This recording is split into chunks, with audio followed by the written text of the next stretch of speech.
Welcome to Sidereal Fire, a casual podcast about philosophy, psychology, and magic. I am Lauren, and I am probably underqualified for this discussion, but I did take 3 credits of psychology class. So, I think... Hi, my name is Kat. I have no qualifications. But you have a computer science degree. That's not a real degree. It even starts with BS. It's more real than my easy mode computer science degree. Business degree. Hi, I'm Tyler, and I have multiple degrees, but none of them are about this. That doesn't matter. This is episode 1, where we will be talking about Skinner boxes. Or something like that. Well, no, quite literally. Specifically why we don't like them. Yeah. How about you explain for the audience what a Skinner box is in this context? Or why subconsciously we do like them. Oh, true. Very basically, the Skinner box, or more technically, an operant conditioning chamber, describes an experiment created by psychologist B.F. Skinner, where basically a subject is put in the box and they receive a reward for a behavior. The classic one is you have an animal in the box and there's there'll be a bell that goes off and then the food drops out. Yeah. And the goal is to train them to push a button to drop the food whenever they hear the bell. Yeah. It's a really bad description, but... I think you mix other kinds of conditioning in there with the kinds that are usually associated with the classic experiment, but that's okay. Maybe, but you know what? I am the relative expert on the subject. I have the most education in the subject matter.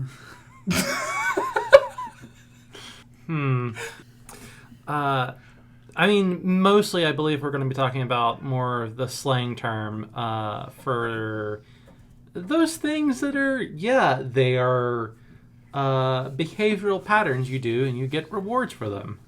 Probably one of the biggest uses that people talk about now would be video games, where you have the mobile games where it's just rewarding you for some behavior, and usually they're trying to reward you for little things to get you to pay more money for log on every 4 hours for a little bonus. Yeah, that sort of thing. Or they'll also accompany it with little things that pop out on the screen congratulations, you're amazing for doing this really simple thing.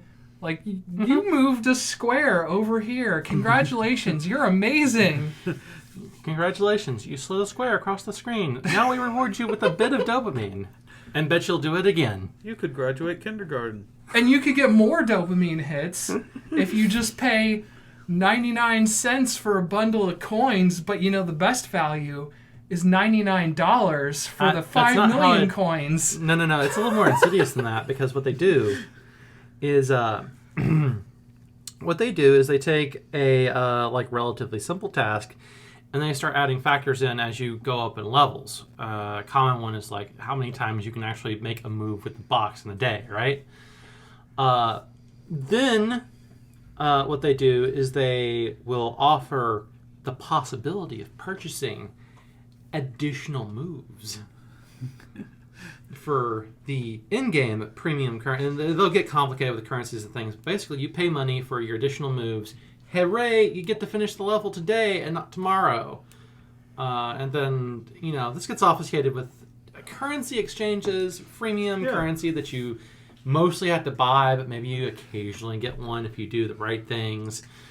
And, of course, high value propositions. Hey, give us $1,000 and your coins will be double what you'd get if you bought them in $10 increments. And it's because making more kinds of coins makes it feel less like you're spending real money. Mm-hmm. The more layers of currency they can move away from real money, the less you actually think about how you're spending real money. Instead, it's I'm just buying $5 of coins here to get 8 gems. and then those gems can be converted into butt coins. I don't know. Gems and butt coins and mo- gold. Yeah, most things go like diamonds to gold coins, but butt coins, sure, we can have those too. Well, they always have themed currency. I mean, I don't know. Maybe it's a fart app. You remember the fart apps? You just have to put more butt coins in to get more I'm farts. slowly starting to imagine a D&D game that takes place in a magical realm where the currency is butt coins. Oh no, it's like an Ogloff comic.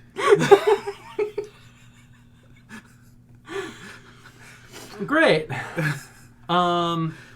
So yeah, mobile games do this a lot.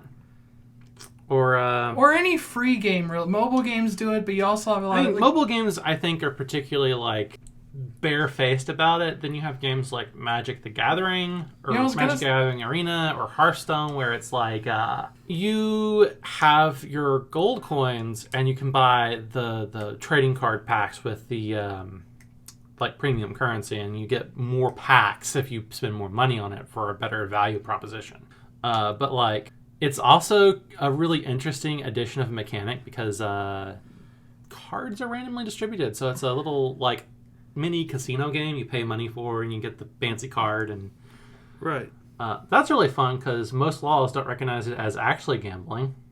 I was also going to say Fortnite, but I guess Fortnite is technically a mobile game. Well, no, not anymore because they got delisted from the App Store. Regardless, I never played Fortnite. I've played Hearthstone. I've played Magic the Gathering Arena. So I've experienced firsthand how tempting it is, or how untempting it is, depending on your perspective, to spend $100 on card packs. And the worst part is the season passes, where they're just like, hey, it's $20, and then for like 3 months you can get slightly better rewards than you would otherwise. See, I haven't played a game with a season pass styled like that. MTG has it. And Magic the Gathering Arena has it. I must have implemented it before, after I quit. Yeah, no, the Magic Arena has it where it's like, it's that same thing where you pay $20 and it's like... That's right, you play that on your, tablet. Yeah, so it'll be like $20 and then for like a period of 3 months you get like basically an extra tier of rewards for every level you go up.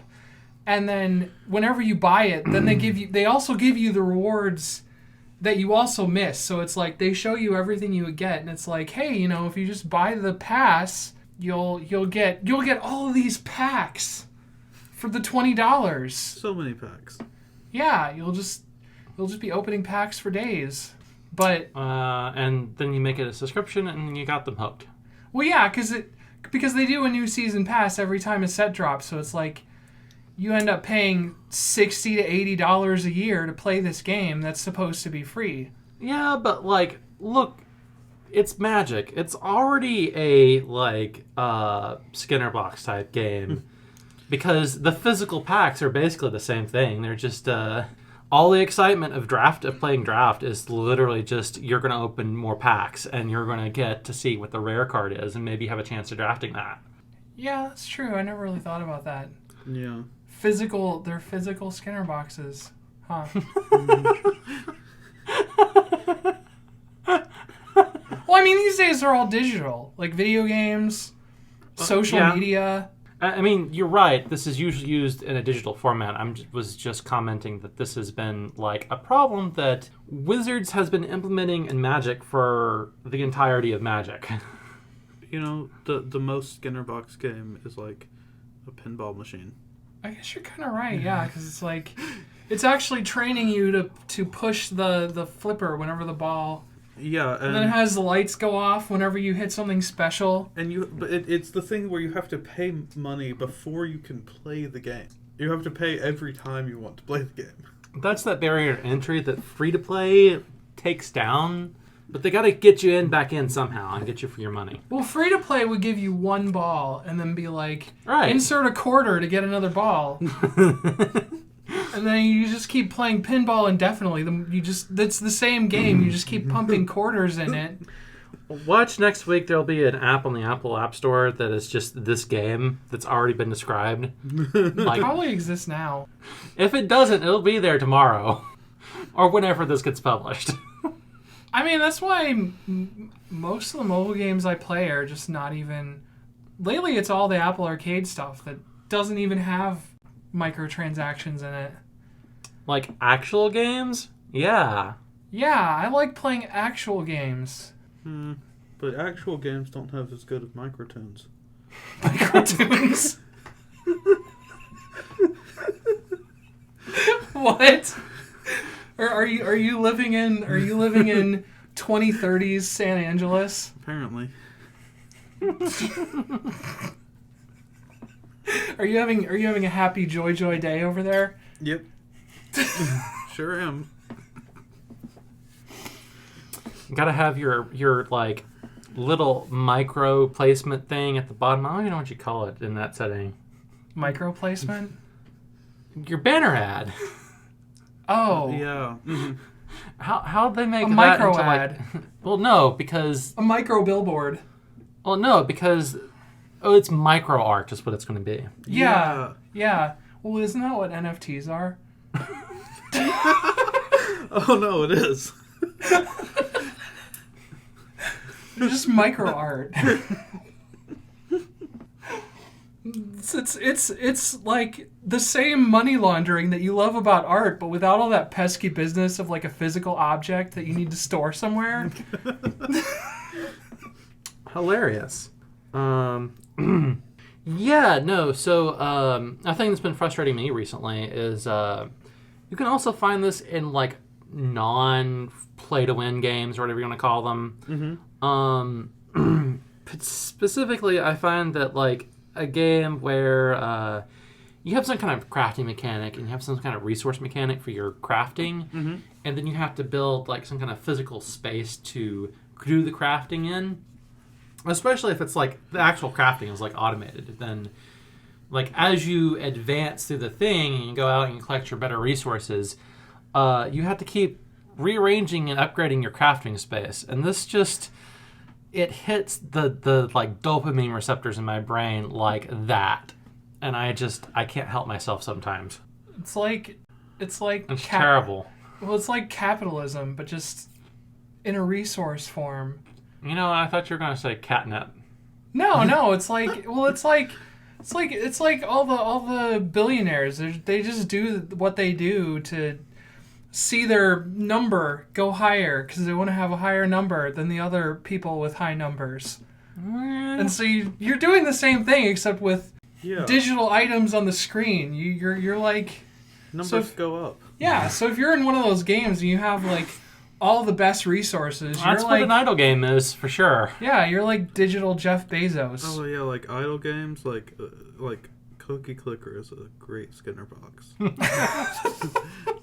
Too bad they didn't monetize it. I mean, it's. I guess it's like you just imagine if one of those games is reality, and like every single billionaire just has their base somewhere underground where they're just like printing titanium and diamonds or whatever the highest resource is, and they just have the most diamonds. The world is slowly converted to paper clips. Or bottle caps. It's all about collecting the most bottle caps because that's the currency now. I wish. I don't wish. I don't want for that world. Yeah, I wouldn't want to live in Fallout either. That'd be pretty I don't bad. even like the Fallout game, so why would I want to live in that for real? I mean, original Fallout was good. But like, that's your opinion? It's not just my opinion, it's the opinion of like a large part of, well, I guess the internet. The internet likes it. The internet likes it. How? Yeah, the internet agrees with me that like the Interplay Fallouts were really good. And then just below this, thousands upon thousands of comments that say the original Fallout games were bad and it was great once Bethesda New took that Vegas over. is also good. It's just basically any Fallout made by Bethesda is like the lowest tier. Cue another 1,000 comments going into flame wars about who did it better. I don't think anybody is going to defend Bethesda. And if they do, it's probably just Todd Howard. Todd Howard and his alt accounts. just thousands and thousands of computers, and he's just operating them like, some kind of weird cyber hacker thing. Kat, you have a computer science degree. You know what a botnet is. He would just have a botnet. An army of containers. I'd prefer to forget that I have a computer science degree. Thank you very much. Is this what actually maintains the Bethesda subreddit? It's just The Todd Howard circle jerk. Yeah, it's Todd Howard's botnet. Probably, yeah. It's like the subreddit simulator. Yeah, that makes sense. They're getting really good at that these days. Or just all the bots pretending to be different subreddits. Speaking of social media, that's another great Skinner box. What a great transition. It's almost like you're a professional. But yes. How forced. But yes, social media would be another Skinner box. It's particularly like the big ones like Facebook, Instagram, Twitter. Doom scrolling. The concept of doom scrolling is kind of a Skinner box. You're just continuing to scroll down with the expectation that your reward is the spicy meme that someone posted. Right? Yeah, you gotta. And the whole like meme culture driving where you have to stay up with it or you won't understand what people are posting in a week. That's kind of a language, isn't it? Yeah, it's you have to maintain your meme fluency. I wonder if it would be possible to just like inject memes into Twitter somehow. That's like with the goal of transforming meme culture into basically the aliens from the episode Darmok of Star Trek. That's what it already is. But see, memes to me are actually fun. Well, I'm sure those were fun for the people on that show. I mean, they are like they're like if you really get into it, memes are kind of a game. They're kind of a language game that people are playing, and this kind of association game where they're seeing how much meaning they can get in with these little associations and the images and the phrasing, and other people are challenged to understand what the message is supposed to be. That's fair. It's a giant social experiment. I just mean, like, compared to, like, freemium games and... Well, I mean, I think it's a big difference there because it's a much more meaningful game. It's one that you're actually playing with other people and is a form of, like, kind of social bonding. With complete strangers. Yeah, well, that's fun. Yeah, it's just a game of who can post the most Doge. It's like a parasocial relationship, but in both directions. You make more Doge, you win. Mm-hmm. Wouldn't a parasocial relationship in both directions just be a relationship? No, it's the opposite of a relationship. It's you're in a parasocial relationship with a community. No. Yeah, I guess that's a good way to put it. I don't know. I'm not in, like... I'm just, like... I have no idea about the community. I'm just enjoying the memes.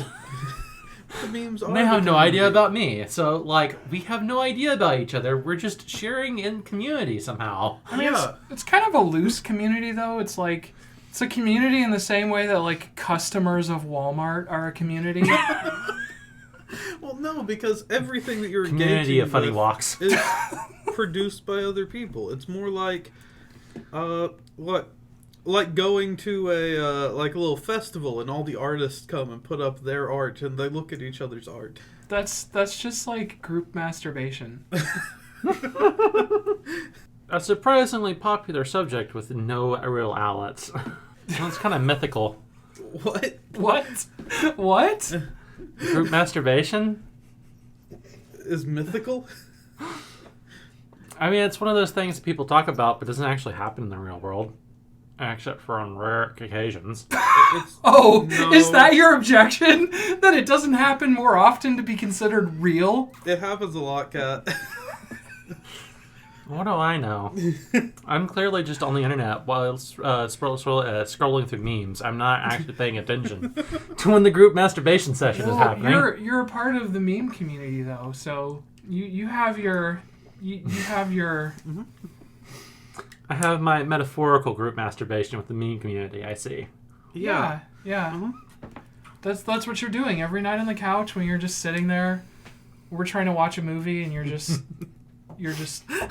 I'm bored and I'm going to look at memes instead of watching the movie because somebody picked out a movie that I wasn't exactly interested in. Movies are not Skinner boxes. That's true. Yes. Very perceptive. Quite an astute observation. No, because specifically it's interesting because most of the popular forms of entertainment right now are kinds of Skinner boxes. And movies are one of the big ones that isn't. I'm kind of surprised that, like, especially I would have expected this in, like, the 80s where someone would try, like, choose your own adventure movies. Mm-hmm. Where you could, they did that in Futurama, I think. They had a Futurama episode where it's like you vote on a pad. Netflix did one of those. Did they? Yeah. They did. I didn't see it, but I'm just sitting here quietly thinking to myself, isn't this kind of like an FOV game or like the kinds of games that they used to make in the 90s, I guess?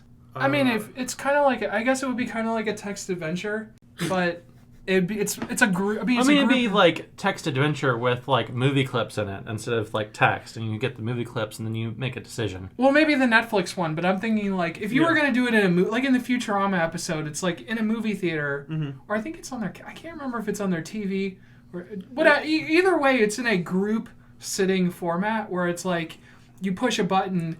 And then as a group, it determines the votes for whatever that outcome was. Right. Twitch plays the movie. Yeah. I mean, that would actually be kind of cool. If you could have Twitch just, like, create a movie as it happened. Twitch plays Choose Your Own Adventure Game, the movie. The TV show. I would watch it. Yeah, I mean, look at how many people... I don't know, though. I think people tuned into the Pokemon one because it was, like, unique. And then you tune into then you also make it the making of the Twitch plays Choose Your Own Adventure Game, the movie, the show. It wasn't just a relatively new idea; it was the size of it, where there were so many people in the chat that what happened was basically random. Yeah, and you were just watching like nonsense unfurl. Because you had the different factions of like the people who were trying to sabotage the game. People who are trying to advance the game. Everyone was kind of staring into the abyss, and it was staring back at them. Normally, when you get Twitch plays, it's a kind of game where it becomes a coordination game. But that wasn't a coordination game. We have a dog at the table who is trying to get our attention because she doesn't like that we're talking into a microphone. What were you saying? Are you okay? I'm fine. No, I just completely forgot what I was saying. Okay, fair enough.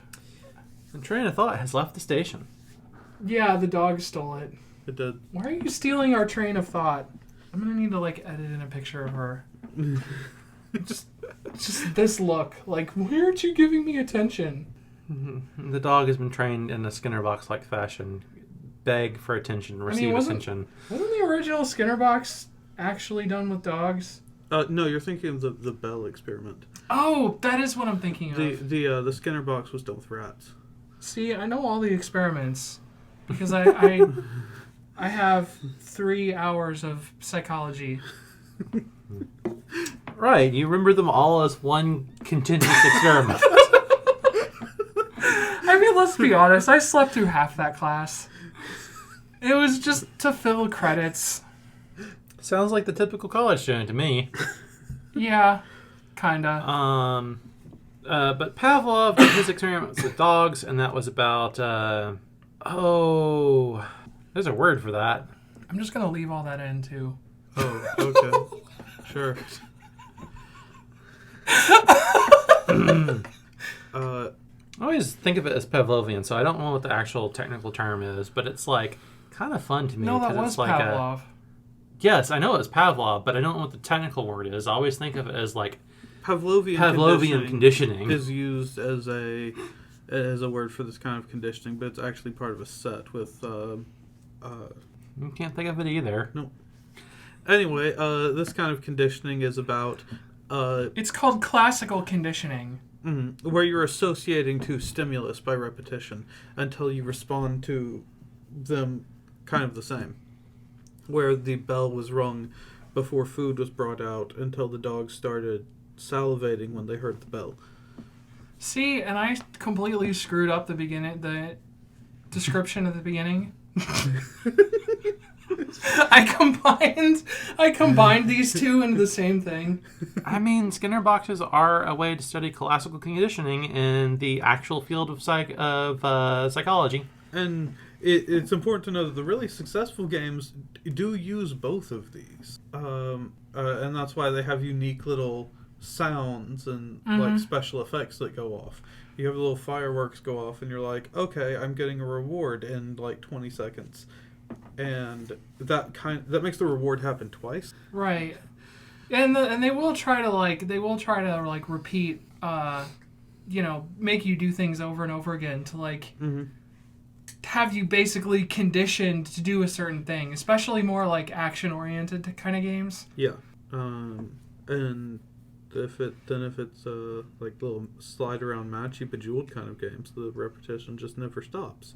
It's like, how long can you keep sliding jewels? Yeah, those become endurance games. I like how we got back to get video games after leaving the topic for social media and never really discussed the social media stuff. I blame the dog. We can go back to social media. Cool, because I do have a couple of things to say about that. What do you have to say about social media, Kat?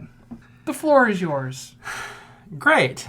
No, what I was going to talk a bit about is we had been discussing how like even not even social media but just like websites were kind of like built around psychological reward patterns. And I was going to comment that like it's funny because the analytics dashboards that companies use to track how people use their website are very much set up to try and force you, the company, into making a Skinner box. It's a kind of like a meme into itself. Well, I mean, slowly propagating out. This type of conditioning can also be very profitable if you can actually get your users conditioned to use a product in a certain way. You can manipulate them either.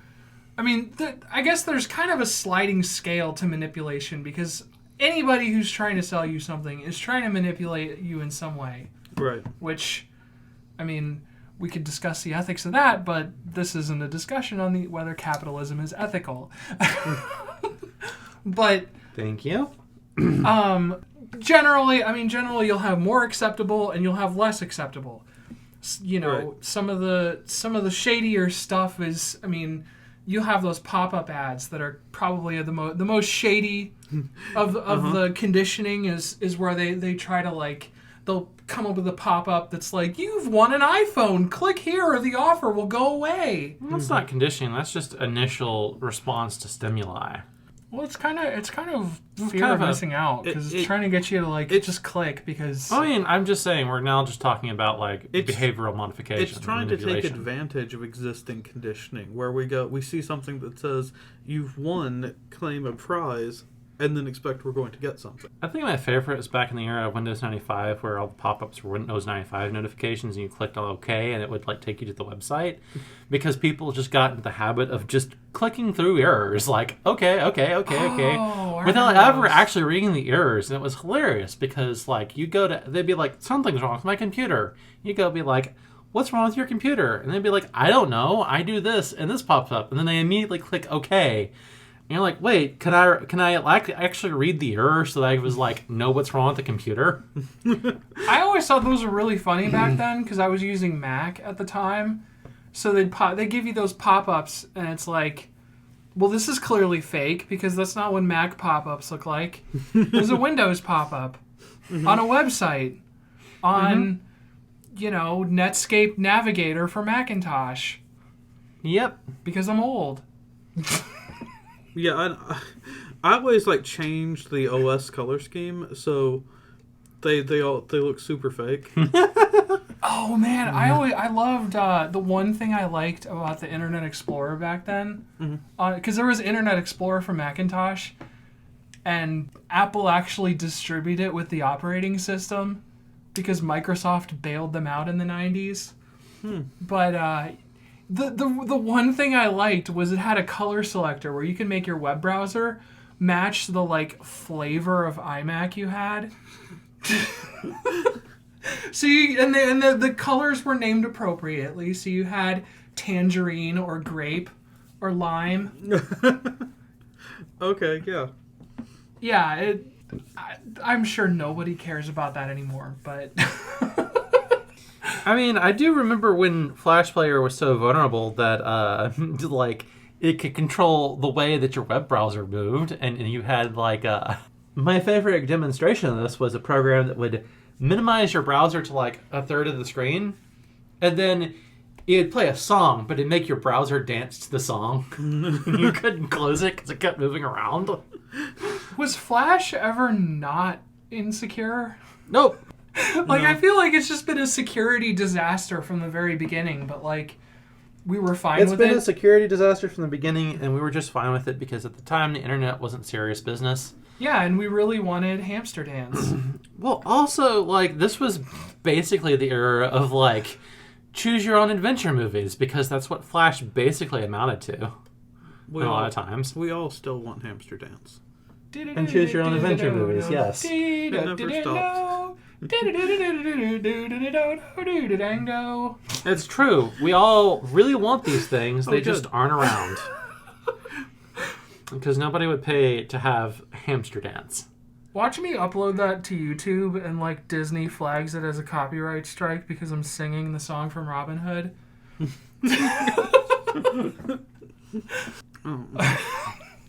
I mean, I don't know how accurate those are. I guess we'll find out. If they consider my singing to be a ripoff. And they can get silly sometimes, apparently. It's why cover artists for those songs always change them up a little bit.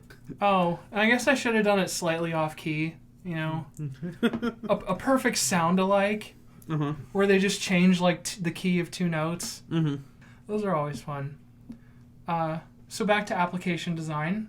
Oh, I mean, like, I was just going to mention that, like, application design, especially, like, websites, the way that tracking is implemented, no, we're not implemented, but, like, the way the dashboards are set up and things like that, really does suggest for you to, like, narrow users in and, like, feed them into a cycle of, like, reward them for doing a thing, like clicking next, and reward them for doing a thing, moving through the process, and then you get to your, like, actual sign-up page, and then you want them to get over the limit, and you're trying to figure out where exactly that friction is, and you'll divide it up, and you'll break it up, but, like, as a thing, it kind of wants you to build, like, a flow where users go click their pretty buttons until they're all done, and maybe they have to enter their credit card number as, like, a step in the process, and by that time you should have conditioned them to just go with it. Oh yeah, we just need your credit card to keep it on file. We won't charge you now. We'll just charge you later when we can make it sneaky. That's just being a shady business practice. This is just like, Or like there'll be like full disclosure text being like, we're going to charge your credit card for the thing. Or like you get these websites where they like tell you that they'll pay you for doing surveys. And, oh, right. Yeah, I've seen those. And you just do surveys, and you just keep doing surveys, and they give you like 5 or 10 cents. They give you different amounts of money based on how you responded. Is there a way to game that? Are there like lists of the optimal answers where they give you more money? Well, no, because there's always new surveys. But like you start getting the thing like, oh, they sent me to like a survey that they're being paid to distribute by this oncology hospital. I'm going to say, yes, I do have a history with cancer. Because that's what they want to hear. I have a history of cancer, so I can do this survey. And then afterwards, oh, I'm cured. I don't have cancer anymore. Yeah, because they don't give it went away. They don't give you money if you're disqualified from doing the survey in the initial questions. They call you later and it's just like, oh, I'm all better now. I got better. You'll end up like that comic we listened to the other night that was just like just like have all the different things happen to you, and then they call you to check on it. Oh, I'm better now. But I have this other thing you can give me a survey about. I don't have cancer anymore, but I might have contracted syphilis. Oh, the syphilis is cured. But I think now I have like, I don't know, another form of cancer. I don't know what disease is. And then, other than providing faulty data to all of the research institutions, we get the other problem where it's actively trying to condition you to just brainlessly type your personal information into things. Yeah, I probably should have taken 3 credit hours of medicine so that I would know diseases. I know a few diseases. I think I failed to be properly qualified. But I feel like those are kind of. Do they actually expect to have accurate answers to those, or do they? I think, see, those websites are at the end of a chain where you have a research facility who pay pollsters to get data for them, and some of those pollsters are then going to pay the shady website to give them data so that they can be like, look, we got this many thousands of responses from people who totally have gastrointestinal cancer. It kind of makes you wonder just how many studies are like flawed simply because they were just paying people for data and they just responded whatever they thought would get them a paycheck. So I guess you're just saying, yeah, it's a problem and research is flawed. Yeah. Either you're paying people to do your thing, you're paying people to get responses for you, in which case they're just going to try and get responses.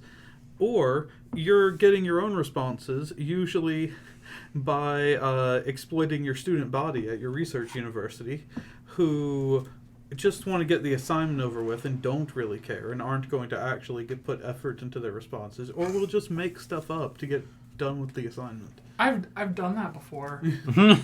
I did that in like. And even if they were giving accurate answers, it's a biased sample because it's a bunch of university students. Yeah. I think it was in 10th grade when like we had they were changing the state proficiency tests, and so my grade had already taken them in middle school, but they were moving it to 10th grade, and so they had us take it to set like a score benchmark. Right. But like I didn't take it seriously because they explicitly told us that the scores don't matter. So I just picked random answers. Then just filled out the bubble sheet with random answers, and then I was done. And it didn't count against me. Yeah.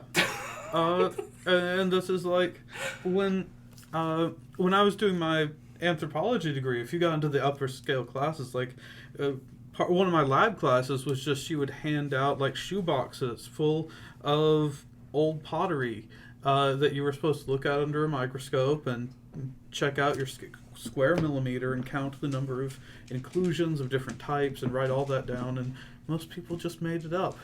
And then she would take up all the papers and analyze them for her research. So, do you think maybe that there are some pieces of pottery that are like misattributed to different cultures because the student just guessed and she didn't catch it? Yeah, it's going to be stuff like that. And just like if you're collecting like data, what you're doing with all of these thousands of pieces of pottery you're analyzing is to create like there are this many percent from this time period versus this one to be like population data over time, and none of that's going to be right. You know, there is kind of a way around this, and that's to hand out the samples again to different students, and then once you're done with it, whoever has like the most answers is the answer you go with. This is this just like democratizing archaeology? We're just like putting out for a vote what this piece of... But democracy, the truth is up for democracy. You vote on what is true.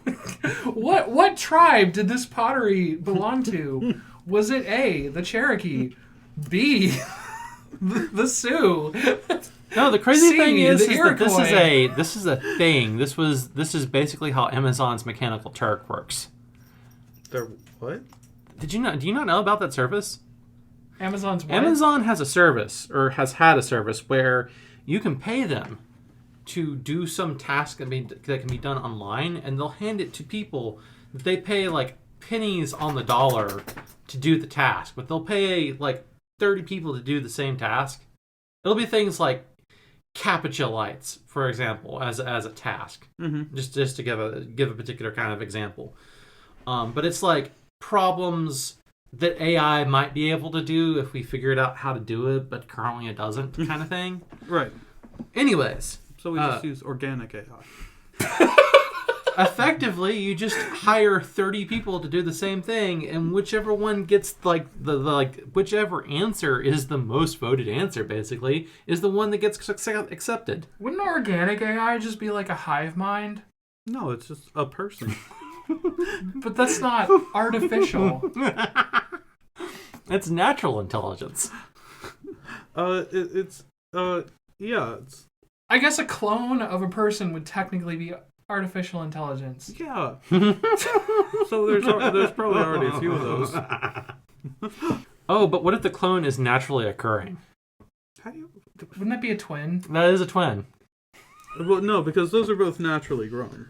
Like, Yeah, no, I'm thinking like But they're when you have identical twins, their DNA is the same. It's the same. it's not them being a clone that the egg matters. split. It's different. It's that they're test tube babies. Yes. Yeah. So if you took someone's skin cells, or not skin cells, Basically, I don't know where you get the. if you go to the fertility clinic and they take the semen from the man in like a private room that's separate from the woman, where they take her eggs out of the. But that's not a clone. That's artificial insemination. Listen. And then you inseminate a third person who is the surrogate mom. That is currently as best as we can do for like test tube babies, but that is pretty test tube. But that's not cloning though. No, you would take a DNA sample, and just insert it into an egg as a whole DNA, replacing where the normal DNAs would come together to make whole DNA. And then you have to inseminate, put that into a surrogate who carry it for 9 months, and you have a clone. Mm-hmm. Did you ever see that weird Arnold Schwarzenegger movie about cloning? I think it was called like The Sixth Day or something like that. No, definitely not. It was a weird movie. Arnold Schwarzenegger just discovers that he's a clone of himself. So when I was running like tabletop games, I thoroughly conditioned many of my players because instead of handing out experience points at the end of the session based on what they did, I would have little like glass beads, like you might put in a fish tank, that I would throw at them whenever they did something that I liked, and those were each an experience point. And this was a game that ran for a very long time, for nearly 2 years, and it got to be where they would just cheer up and be real happy if I just tossed them the little bead. Even if we weren't currently playing the game at the time. This glass bead is just my life now. I kind of remember that. I guess it's kind of like a form of currency too. It's like your Yeah, oh XP my is God. always a form of currency, Lauren. Paychecks are a Skinner box.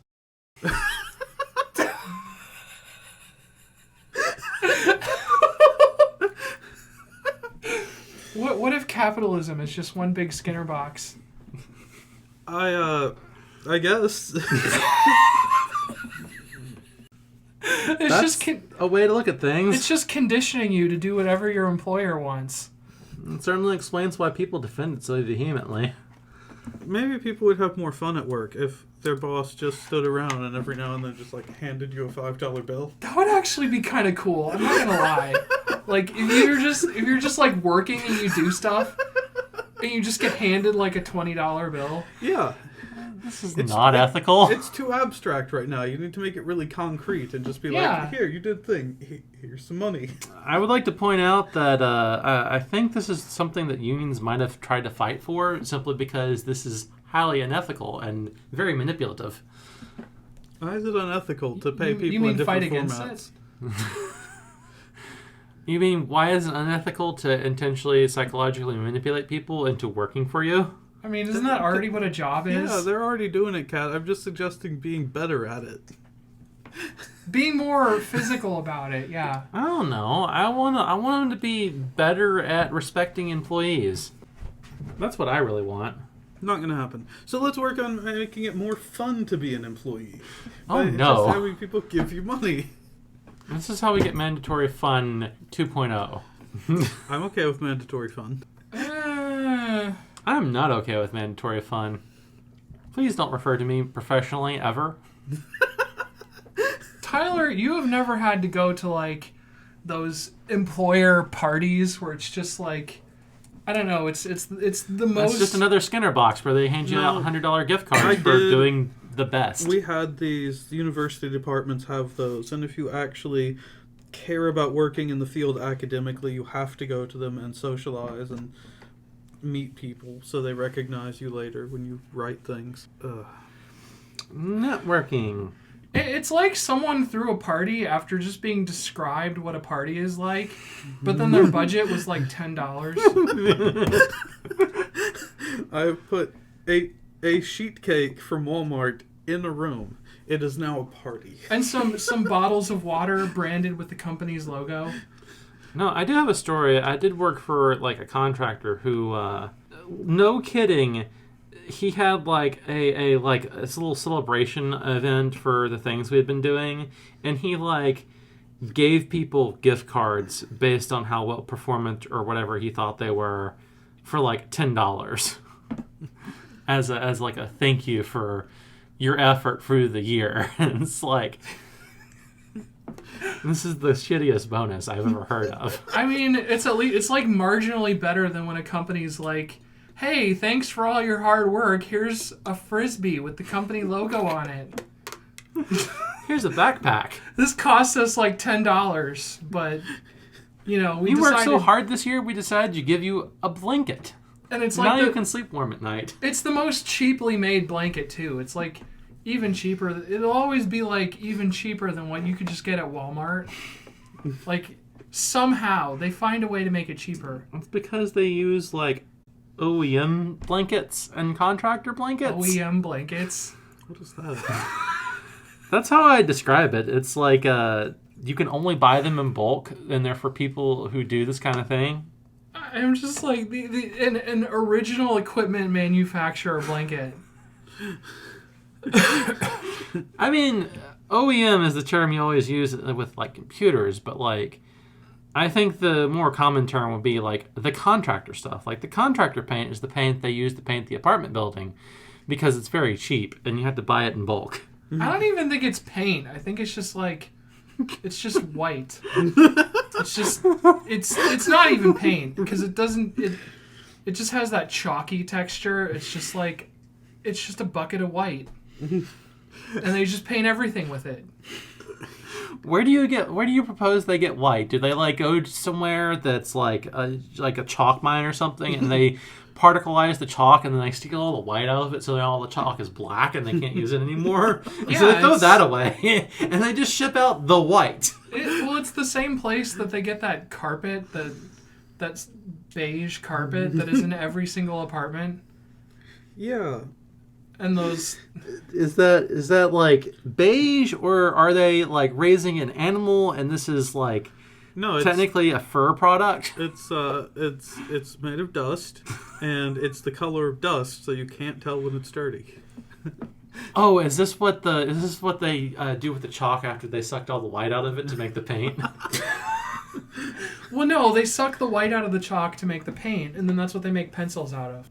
Is the remaining chalk dust that isn't colored, that doesn't have white anymore? This is turning into nonsense. Hey, I think that was supposed to be the goal. I mean, you know what? Maybe we'll develop a fan base that just really likes nonsense. I really feel like that was the goal. We named it Sidereal Fire. I always like that word just because it's sidereal. It has to be the goal because that's the only audience we're getting. We're just like the podcast to listen to while you're stoned.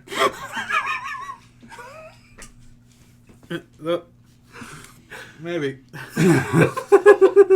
We'll need targeting advertising campaigns in like Colorado, California, Washington, all the pot states, Yeah, the pot states.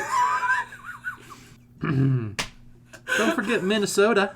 Does Minnesota have legal pot? Oh, wait, not Minnesota. Michigan. Michigan. Yes, Michigan has legal pot.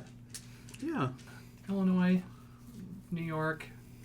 I think Massachusetts has it now, too. So you can be in Chicago and get high, or you could be in Boston and get high. That's pretty Yeah. cool. I mean, yeah.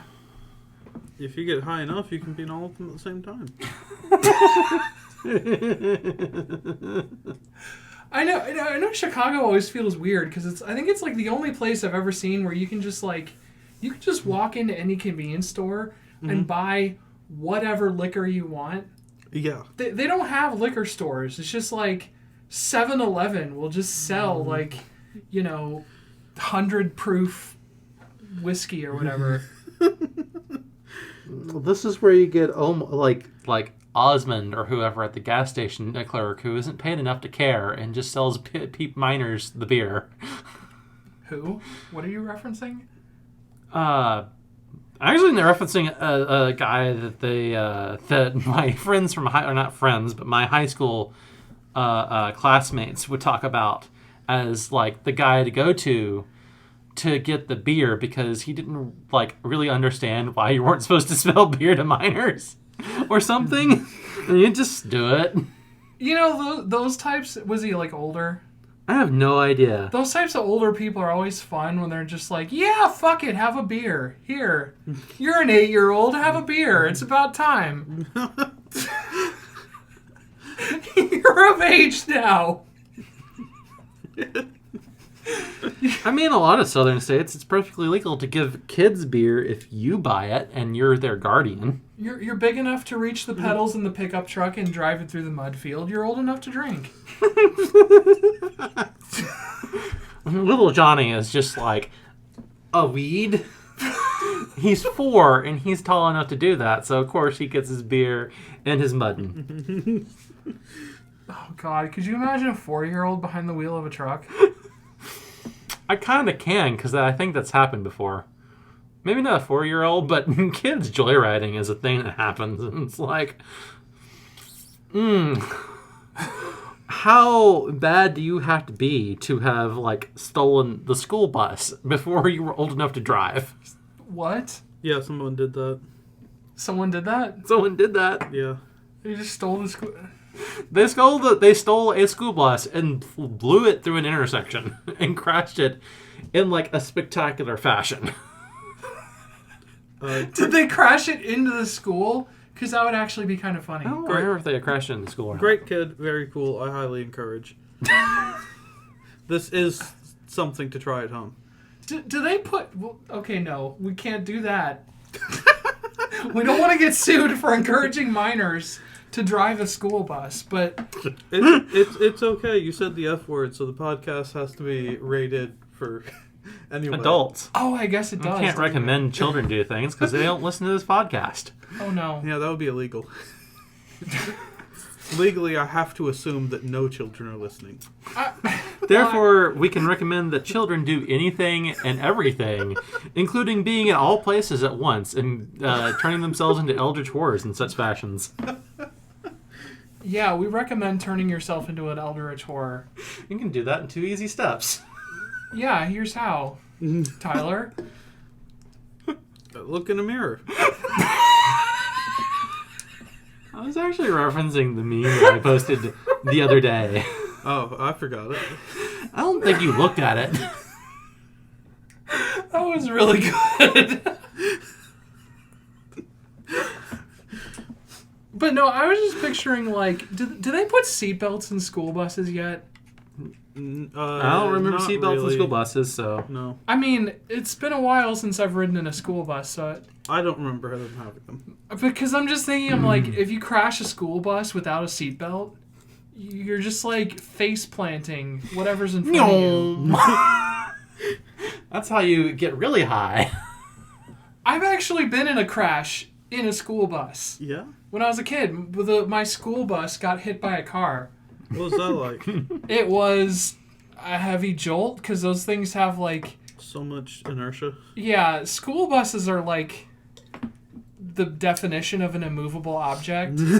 It's just a box with nothing in it. Those seats are just, like...